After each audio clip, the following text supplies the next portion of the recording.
pertanyaan terakhir untuk malam ini. Saya bacakan dari pemirsa Markas TV, Aan dari Bangkinang. Pertanyaannya, bagaimana hukum bisnis MLM? Ya, ini sering ditanya apa hukum bisnis MLM. MLM itu adalah salah satu bentuk bisnis, yang mana MLM itu lebih kepada di dalam bisnis itu masalah sistem marketing. Bagaimana memasar menjual barang bagi seorang produsen atau lembaga pabrik, ya, perusahaan. Bagaimana dia menjual barangnya? Bisa menjual barang seperti retail biasa. Ya, ditaruh di toko, ada agen, ada lagi di bawah agen sampai nanti dijual di toko itu kan biasa itu. Sampai ditampung oleh kedai-kedai. Nanti perusahaan menjual harganya bertingkat-tingkat. Umpamanya kepada yang pertama menampung, umpamanya agen dan namanya.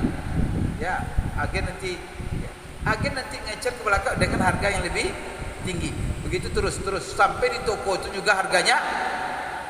Karena semua orang yang jatuh di tangannya pasti dia mendapat untung. Itulah sebabnya apa? Semakin panjang apanya semakin mahal nanti. Ya pasti setiap fase-fase itu. Kalau MLM ini enggak, penjualan langsung namanya. Maka perusahaan punya kaki tangan. Namanya penjualan berjenjang. Maka dia MLM ini masing-masing punya aturan-aturan sendiri sistemnya. Namun MLM ini kan sistem. Oleh karena itu dalam masalah sistem muamalah tidak ada istilah halal haram. Ya, namanya apa? Ini halal haram karena muamalah itu kontra akad. Secara prinsip merujuk kepada kaidah yang disepakati oleh ulama, al-aslu fil muamalat al-ibahah. Pada prinsipnya yang namanya akad muamalah itu boleh selama tidak mengandung unsur-unsur yang diharamkan. Maka kalau kita MLM haram atau tidak, maka merujuk kepada ini. Masalahnya adalah apakah mengandung unsur yang diharamkan atau tidak. Majelis Ulama Indonesia, memang kalau kita lihat fatwa-fatwa ulama seluruh dunia tentang MLM ini macam-macam. Minimal ada 3 pendapat. Pertama, ada mengatakan haram sama sekali. Kalau kita baca fatwa-fatwa ulama Saudi, pokoknya namanya MLM haram. Maka orang yang mentaklid ulama Saudi dalam ini haram katanya. Penantinya luar biasa. Asal ada MLM haram. Yang kedua, pendapat mengatakan halal sama sekali. Tak ada masalah katanya. Kenapa? Jenjang-jenjang itu kalau dapat bonus kan jasa. Ketika orang memberitahu sebuah produk kepada orang lain, itu jasa yang bernilai harga, tidak ada masalah. Dia mendapatkan keuntungan dari situ. Atau ada pula ulama mengatakan boleh sama sekali.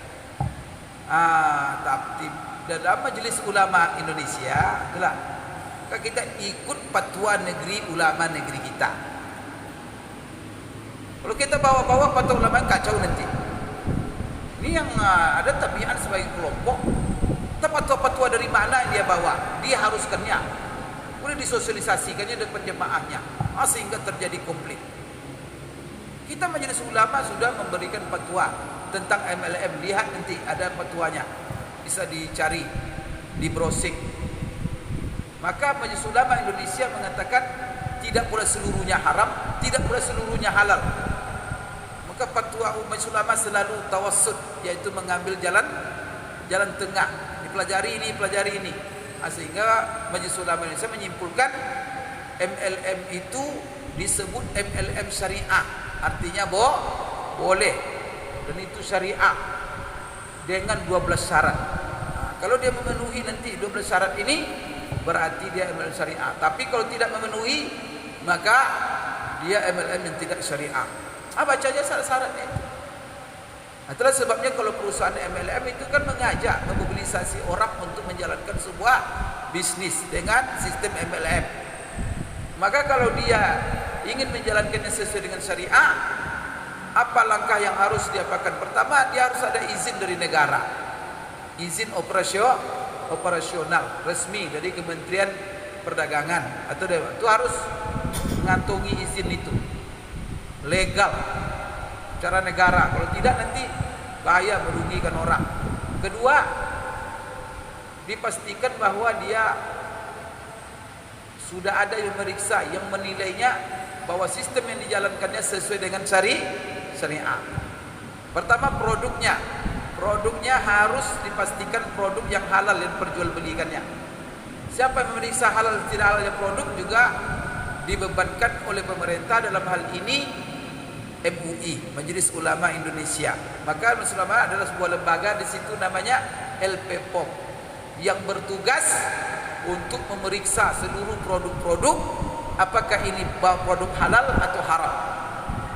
Maka kita kalau hal haram dari produk-produk yang di mall, di supermarket, di minimarket yang dijual, kemana kita merujuk? Kan tidak ke ustaz-ustaz. Tanya saya, tidak tahu saya. Karena saya tidak kompeten dalam memeriksa itu. Saya tidak punya alat, tidak punya keahlian. Maka kita kan tidak tanya ustaz. Maka apa yang kita lihat? Rujuk ke MUI. Maka kita lihat label. Maka setiap kalau kita beli yang berbungkus, kita lihat ada label MUI-nya tak? Label halal. Pergi kita ke restoran. Ke restoran kalau makan roti apa, lihat dulu. Ada nggak label MUI-nya? Baru beli. Itu usaha kita. Nanti labelnya tidak ada, makan aja. Itu yang susah. Maka ada LPPOM, lihat halalnya dulu label-label itu. Mengantongi label enggak? Berarti kalau sudah mengantongi label, kita apa? Gugur kewajiban kita. Artinya apa? Kita sudah berusaha, ini makanan apa? Halal.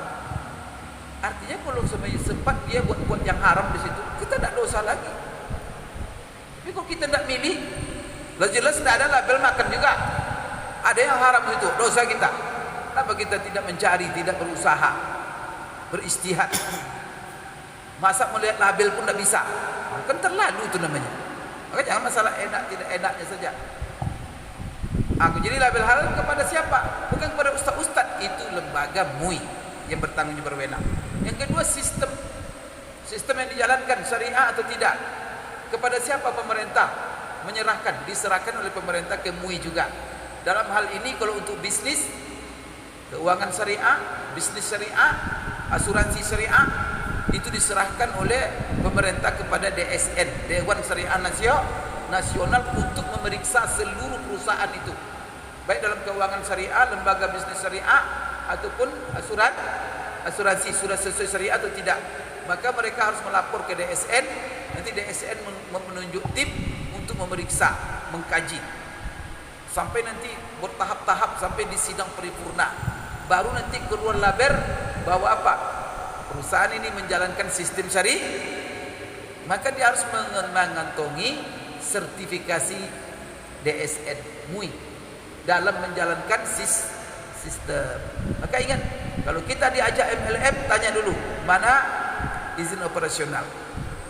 Yang kedua, kehalalan produk. Yang ketiga, kehalalan sistem dalam, dan itu harus mampu dia melihatkan sertifikasi MUI-nya mana sistemnya. Kalau tidak, jangan masuk-masuk saja.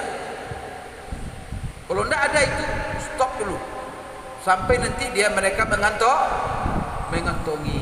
Lagi sekarang banyak MLM, tidak ada mengantongi. Jangan masuk-masuk dulu sampai mereka mengantongi. Karena kalau dia mengantongi berarti sudah diperiksa, sudah diteliti oleh Dewan Syariah Nasional, dan dengan 12 kriteria tadi kalau memenuhi berarti syariah. Ya, jadi jangan nanti katakan haram semuanya, halal semuanya. Tidak, halal dengan syarat. Dan itu ikuti fatwa negerimu, ulama negerimu. Dalam hal ini adalah MUI. Maka kalau ada orang membaca fatwa yang di luar, itu dibawa ke sini, itu namanya buat cari gara-gara namanya.